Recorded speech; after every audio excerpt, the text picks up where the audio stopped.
থাকতো। হুদুদের ভুল ছিল 50 হাত মাটির নিচের পানি দেখতে পারত। এটা আল্লাহ পাক ওকে এই গুণে গুণান্বিত করেছেন। একজনে প্রশ্ন করছে, হুদুদ তোর গুণ কি? বলে আমি মাটির নিচের পানি দেখতে পাই। বলে মিথ্যা কথা বলো তুই। বলে কেন? তো তুই যদি মাটির নিচের পানি দেখো, তা তোর জন্য যে ফাঁদ পাতা হয়, তোর জন্য যেই ফাঁদ পাতা সেই ফাঁদে পড়ো কিভাবে সেটা দেখো না? তুই ফাঁদ দেখো না? তুই তোর গলা আটকে কিভাবে রসি?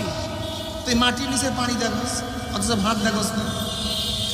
এইবার হুদুদের জবাবটা কিয়ামত পর্যন্ত মনে রাখবেন, কিয়ামত পর্যন্ত মনে রাখবেন। এই হুদুদের জবাব চমৎকার জবাব, এটা কিয়ামত পর্যন্ত মনে রাখার মতো।